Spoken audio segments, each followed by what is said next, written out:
Hi everyone, welcome to my channel if you're new here. Welcome back if you're a returning viewer or subscriber. Today's video is my wrap up for the month of October. I managed to get to 5 books in October, but I only have 2 of them physically. I've read a mixture of ebooks, audiobooks and physical books. My laptop screen is visible.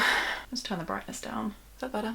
I've got a very small meager stack here of books, but I will just throw up pictures on the screen, of course. October was a weird month because I got to a decent amount of books, but I didn't get to very many on my TBR like at all. I'm glad to have read the books that I did read. I feel like I'm putting less pressure on myself to read books within like a short period of time because I'm able to just get to them like in other years of my life, you know, it's not that big a deal, God willing.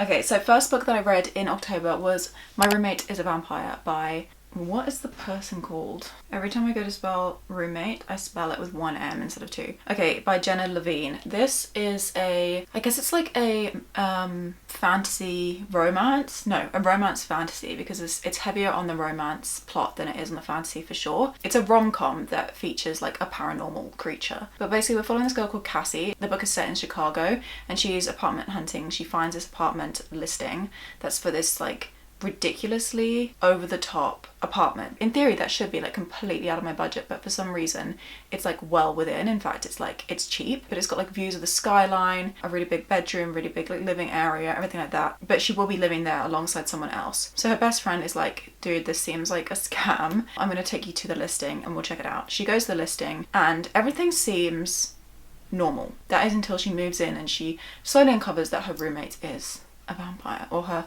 flatmate, I guess you'd say, because like roommate, that makes me think that you're like literally sharing a bedroom, which these guys are not to begin with.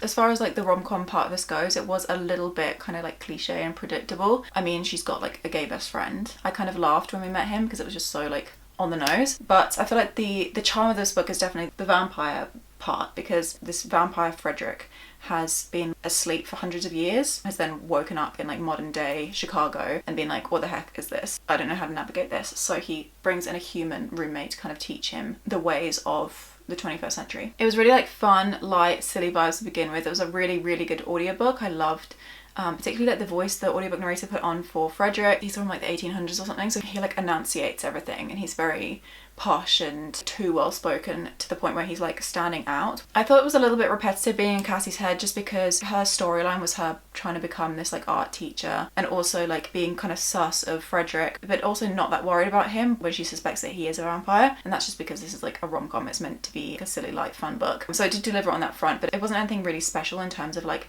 the creativity or the execution. The ending also became super convoluted, and I feel like that's where it like really dropped off for me. At the beginning I was thinking like, wow, this is like potentially a 4.5, and then I actually came up with a 3-star rating. The way things wrapped up was so ridiculous, and like the third act conflict, one point in that I was just like, if you just thrown me into this part of the book after I'd read like 50 pages at the start, I would have been like, what is going on? Because it was just so out of tune with what we'd been experiencing throughout the rest of the book. It didn't need to be that ridiculous. We could have kept the same plot line even like in terms of the third act conflict, but it could have been like lessened and then made therefore like still as entertaining, but a little bit more not realistic, but like just less silly. I think that's the main thing. So yeah, 3 stars to My Roommate is a Vampire. I enjoyed it overall, just not anything crazy, and I don't think I'm going to be buying myself a physical copy because the audiobook route was fine. I also was originally interested in reading the sequel to this book. I can't remember what that's called, but My Vampire Plus One, something like that, but I don't think I'm really interested in that. It follows like a side character, and I wasn't obsessed with him originally, and then like because the book wasn't that great, I just don't think I'm going to bother continuing with this series. The next book that I read in October was an ebook.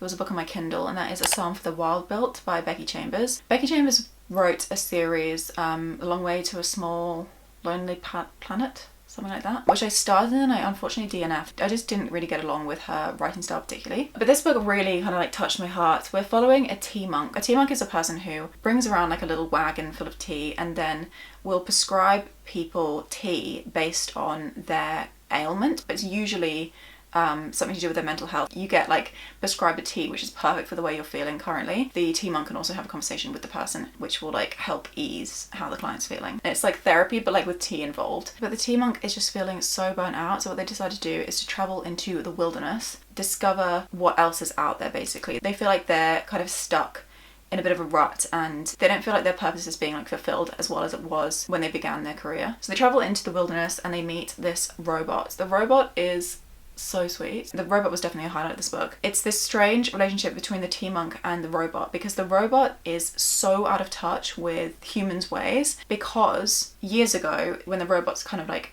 grew too intelligent, they made a deal with the people that they would go their separate ways and live in like the wilderness in like their own existence apart from humans and have nothing to do with humans, and humans would have nothing to do with them either. But this robot is in search of humans because it wants to kind of discover human life in a way to kind of help humans, I think, not just out of personal curiosity. So because the robot is so removed, and because the tea monk is so in their feels, a bit like of a disjointed dynamic, that's because the robot has such a little idea of how life works.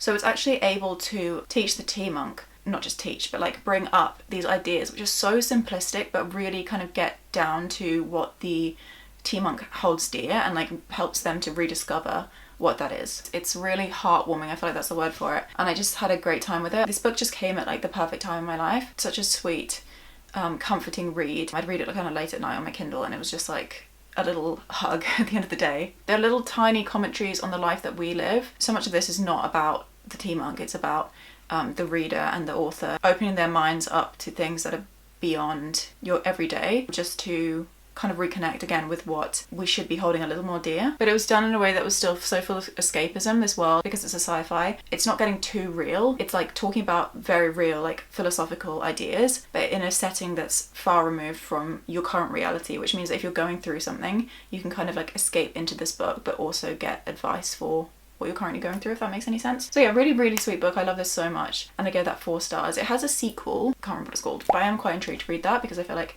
if it's anything like this first book, then it could be really wonderful. I don't know, like this first book just held like so much magic within it. And I've got to say, it's only a novella, or it's a very short little book. I think it's under 200 pages. Quick, sweet little read that is perfect for if you're feeling like a little bit discontent with your own life or disconnected from the day-to-day things that we have to be doing. The third book that I read in October was Six Scorched Roses by Carissa Broadbent. This is a little novella. This one actually is a novella. And this one is positioned in the middle of the Crowns and Axia series, so The Serpent and the Wings of Night and The Ashes and the Star-Cursed King. Is that correct? I don't know. I read the first book in that series and I absolutely adored it, so I had a pretty good feeling going into this book that I would enjoy it quite a lot. This seems to be like the novella for people. The one novella that people actually end up rating like 4.5, 4.75, 5 stars. Even some 6-star ratings come out of this novella, so I was very excited for it, but I was also kind of apprehensive because of all the good things that I had heard. I got on really well with this book. It was really a pleasant little read. So in this book we're following this girl called Lilith. She makes a deal with a vampire called Vale to get 6 vials of his blood in exchange for 6 of her magical roses. She does this because she is very interested in science. She's very much like a STEM girly. Vampire blood, like everyone knows, it has interesting properties because it's like very different from human blood, but she also thinks it could be used to create a medicine to cure this kind of plague that's rampant across her town, like her town specifically. Nowhere else in the land has these problems, but lots of people in her town are either very sick or have died from this illness. She was born dying, basically. Not in the way that we're born to die, as Landare would say. She's been sick her entire life, but she's really trying to create this cure for her sister, who is very unwell from this sickness. She ventures out of her house, out of her town, close to the vampire lands, and she meets with Vale and strikes this bargain with him. He kind of entertains it because he's a little bit interested in her. I feel like his life is like at a real kind of standstill because of how old he is and how much he's experienced. He's kind of lost this interest in life, whereas her interest in life is really amplified because of the fact that she's a scientist, still so keen to make a difference in her world by creating this cure. I gave this book 4.5 stars. I'm thinking maybe it was more of a 4 retrospectively. I really enjoyed it, but I just don't think it was like, it definitely didn't have like the 5-star spark, but I also didn't think it was just like perfection all round. I thoroughly enjoyed it, particularly because of the writing. I think that's why a lot of people enjoy it, because it's just very well written and it's very kind of like concise, but also written in this way that's very kind of lyrical and captivating. It's also a really unique world. It's definitely like within the constraints of the Serpent and Wings of Night universe. The actual like plot points and the illness itself and the vampire blood and the science aspect are all kind of really unique ideas or symbols within the story, and I feel like that was really interesting, particularly within a novella, to have something that was kind of a little bit more adventurous despite it being so short. I thought there were slight inconsistencies in terms of the fear of the vampires that the humans had, particularly the main character Lilith. I know that she's dying and she's also like trying to find this cure and everything, so she's kind of throwing caution a bit to the wind so that she can fulfill what she has to do, knowing that she's gonna die anyway. It might make her value her own life less and also be willing to take more risks because of her desire to find this cure. But at the same time, she really just like kind of waltzes into this vampire's house, and he's also, I feel like, too lenient with her. He's too willing to accept this deal that she has, especially as for majority of the time that they're together doing this like exchange, he doesn't see any value in her roses. They just seem like regular roses to him. So I feel like that felt like a little bit inconsistent with the previous book by Carissa Broadbent. And I also just overall just wasn't completely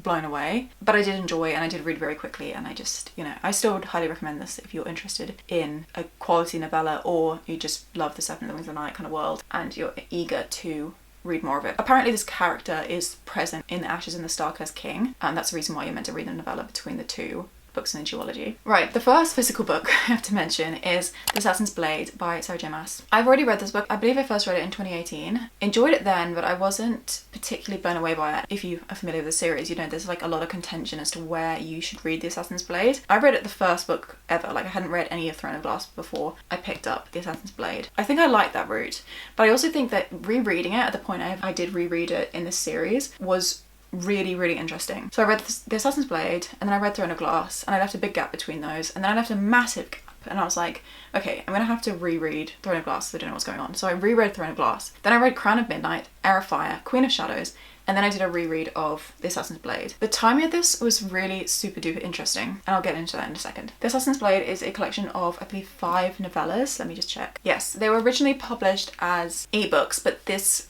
is like a bind up of all of them. So the one thing I will say with this is, like, while they're really good stories, there is quite a lot of repetitiveness between the stories just because of the fact that originally these were published individually. In the second novella, the author is reminding us of what happened in the first novella, and in the third novella, she's reminding us of what happened in the first and the second novella, and so on. You can just skim over those bits, they're not that big a deal, but they do kind of draw you out of the story a little bit when you have to be reminded about what just happened if you are reading this book in, you know, one story after the other. So I think in theory, like, I would recommend breaking these up, so whether you're reading them like one in between like other books, or whether you are spacing these out like intentionally, so if you're reading like one per day, I feel like that would be a better way of making these stories like feel more separate from one another, because they do create this like longer storyline, but they are individual novellas. So in Queen of Shadows there was a character death, and that character is quite, how do we say this without spoiling? They're referenced in this book quite a bit. So seeing the kind of like origins of their story within this story made me kind of like appreciate Queen of Shadows more, if that makes any sense. I'm really trying to say this without spoiling anything, but I still think it's worth reading first because you do get this lore on Selena that I feel like is important. I don't regret having read this book first, but I do recommend actually doing what I did and rereading it maybe after books 3 or 4 in the series. So many of Selena's actions and her attitude are because of the events in The Assassin's Blade. She's definitely like a much more kind of fiery, like, annoying character in this in the series of novellas, but by Throne of Glass, because we were like, that's going forward in time, she's mellowed out because of the events of this book. On this reread, I related so much to Sam. He's one of the characters within The Assassin's Blade. He is one of Selena's best friends, and these were not things I kind of picked up on when I first read this in 2018, but since I've just realised like the way he loves is like the way that I love. It was really funny relating to a character because I don't really relate to any of the other characters in the Throne of Glass series, but I really found like a little part of myself within him, which I really enjoyed. I saw more of myself within him the second I kind of noted how Selena was reacting to him. So many of her like stilted answers and like inability to express her emotions and things like that kind of bounce off the fact that he is very much able to do those things. His character kind of opens up hers, but he also kind of mirrored things within my own life in ways that I act and how other people respond to me, if that makes any sense. I don't know whether that's a good thing or a bad thing, by the way.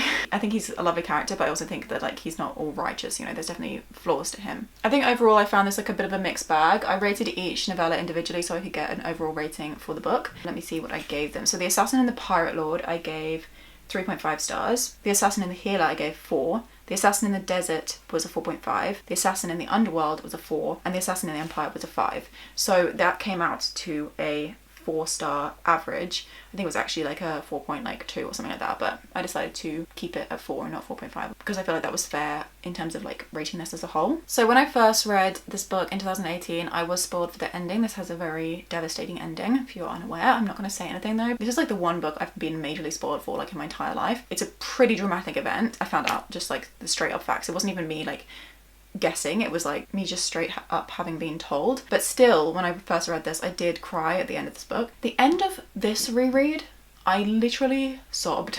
But I do think there were like a bunch of personal things that also kind of mixed in with that. But yeah, this is just a devastating book. I was lying there literally like heaving, you know, flip sides because my pillow was like getting wet because of how much I was crying. But yeah, it was a really emotional time. So I would like pack your tissues if you're going to go into this book. But yeah, those are my thoughts on The Assassin's Blade. I really enjoyed the reread. I feel like it came at a perfect time, and overall like a good story. None of the kind of magic of the actual main series, but I'm told that some of these characters show up in the later books of the Throne of Glass series. So I'm excited for the Easter eggs to kind of like reveal themselves, because I feel like there's going to be a lot in here that is now like fresh in my mind that we're going to see like brought up throughout the latter Throne of Glass books. And then the final book that I read in October, I read on Halloween night. I actually went out like the weekend before Halloween, so I decided to not do anything on Halloween night, which was actually really nice. I was kind of over Halloween by the time it actually happened, so I just wanted to read something that's like a little token to the season, or the day, I guess. That was The Black Cat by Edgar Allan Poe. So my Goodreads review for this was, I wanted a quick, fun Halloween read, but instead got the greatest anti-alcohol propaganda I've ever seen. This is definitely an allegory for alcoholism, definitely in a way that is shaming it, not bringing glory to it and not romanticizing it by any means, like definitely not, like the complete opposite of that. Edgar Allan Poe was writing from experience. He was an alcoholic, and he's definitely like fully aware of like the massive negatives to drinking heavily. This is a really tiny little book. I mean, when I hold it like this, it like barely even exists. A few pages really, just very short. We're following this man who is living a very happy life. He lives with his wife and he lives with a bunch of pets because he loves animals. He then gets a black cat, and he's just triggered by this black cat to the point where he actually starts abusing it, and he abuses the other animals that he owns, and it's very like difficult to read in parts because of the way that he just like out of the blue will abuse one of these animals. I was gasping constantly. It was really dark and also really shocking. You'd turn the page and then you'd read something and just be like, okay, I did not see that coming. But it's an allegory for alcoholism because the man's behaviour only begins to change once he becomes like a heavy drinker, and it always changes for the worse. The animal abuse aspect is obviously like a horrendous thing, but I do want to assure you that the man gets what's coming to him, you know. Like, he's not just like getting away with all this stuff. There's this big old twist at the end and you see things for kind of how they are. I don't know, I feel like people would be put off by the animal abuse aspect, and lots of the reviews were saying that they didn't like that, but they saw why it was included because it then like allowed the other events of the story to happen, but also he was never justified in what he did, and there was like a little bit of kind of payback, if that makes sense. You kind of have to read it to see, but really don't be put off by the animal abuse. That's what I'm trying to say, because it is obviously a horrible thing explored in a really interesting way in this. It stays as shocking as it is, but the cause of it and also the aftermath of it are really interesting like elements of the story. This is very tiny. There's not a lot to work with. I gave it 4 stars, and 4 stars is quite a popular rating for me to give short stories. They don't physically have the space to reach anything kind of spectacular, but it was a super macabre tale and it was really perfect for the season, so I'm really glad to have read it. Yeah, it's such a tiny, cute, tiny little book. Really dark and spooky, but really like a good little Halloween read. So there you have it. Those are the 5 books that I read in the month of October. Obviously, like I said, I only have 2 of them to show you physically, so it's a bit of a sad looking pile. But yeah, really interesting reading month. Didn't really go to plan all that much, but I'm really glad that I did get to what I got to. And I love the different formats of like the ebooks and the audiobooks and things like that as well. I love having an audiobook on the go at the moment. I feel like I'm enjoying it more so than I ever have in my entire life. There's so much comfort in an audiobook and there's so much company in one, which I'm really enjoying as well. If you enjoyed the video, give it a thumbs up to let me know what you did. Comment anything you'd like down below about what I read. If you've read it too, I'd love to know your thoughts, or if you would like to read it, let me know why. Subscribe if you'd like to stick around and see more videos from me. I've recently posted my November TBR, so that should give you a little sneak peek as to what I'm getting to within the month of November. Without further ado, I'll see you in a couple of days for another video. Bye bye.